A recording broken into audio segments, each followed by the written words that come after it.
Welcome, ladies and gentlemen, to another broadcast of Jerusalem's Gate. I got some sad news. I tell you, ladies and gentlemen, I understand why President Trump is trying with all his might not to go to war with Iran.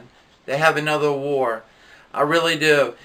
Got a very important video to show you. It's the Afghan government did a couple of strikes and in Afghanistan, and of course the Afghanistan government is backed by coalition forces, and many unfortunately women and children and perished. And war is horror. I was speaking to a Desert Storm veteran, and that's the exact terms he said. He said war is horror.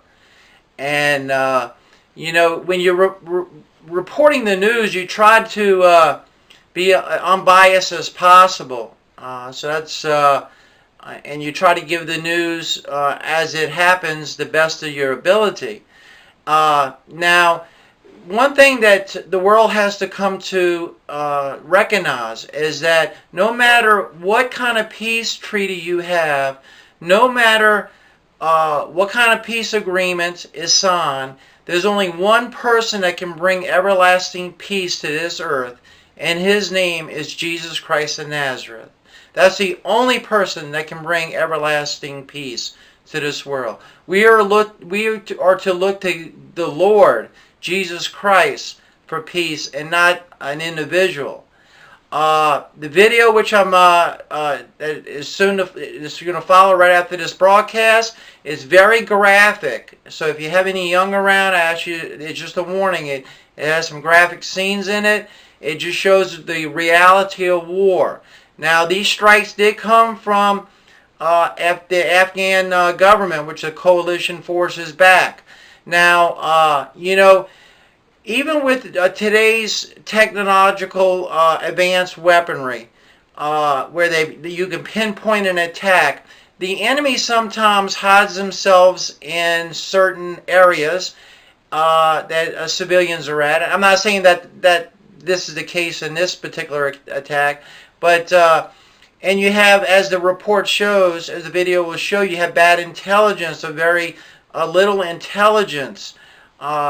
So that can also lead to civilian casualties. But the real losers in war, ladies and gentlemen, are the women and children, and the ones that are not in the military. It's not to sound redundant. War is horror. I was watching the UN speech of President Trump today. And I didn't watch all of it. I'm going to go back after this broadcast and finish watching the rest. But I caught where he said that the United States has spent trillions of dollars revamping and rebuilding its military, and it's the most powerful military in the world. And he hopes that we will never have to unleash all our power in a war. I mean, the full power of the United States government. And I do believe President Trump is trying to be a peacemaker. I really do. I really do believe that. And yes, I know elections are coming up in 2020. I realize that. But I think he's trying his best to be a peacemaker. Now, this video, once again, is graphic. I asked you to watch it. It's just a couple of minutes long. I want to report it fairly. It is the strikes did come from Afghan government that's backed by the coalition forces. But you are to report the news as accurately as possible. We love you. Here comes the video. And remember, the only person that can bring peace to this earth is the Lord Jesus Christ of Nazareth. Here comes this very sad video. Afghanistan's military says the attack against foreign fighters was successful. But once again, it seems civilians, including women and children, became casualties.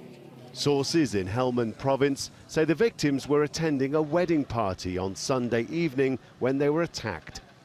As the rescuers attended to the dead and injured, a crowd gathered at a local hospital waiting for any news. A plane arrived and bombarded the wedding ceremony and some nearby houses, including my own. Around 50 to 60 people were martyred, and 50 to 60 others are wounded. This attack follows another last week in eastern Nangarhar province, when a strike said to be targeting an ISIL hideout killed dozens of villagers working nearby. Afghan civilian deaths in coalition operations have long been a contentious issue, particularly because of the sophisticated weaponry used by NATO and US forces. Even with them having, with all the precision weapons and all the, the up-to-date latest technologies, the civilian casualties were unavoidable. Of course, the underlying requirement for all of this is good intelligence. If you don't have good intelligence, often what happens is that you end up targeting civilians. The UN says that more civilians have been killed this year in operations by the Afghan military and their coalition allies than by armed groups, including the Taliban. A report just published by the Ministry of Health has further highlighted the problem, showing that in the past year, 3,300 civilians have been killed and another 16,500 wounded. Rob McBride, Al Jazeera, Kabul.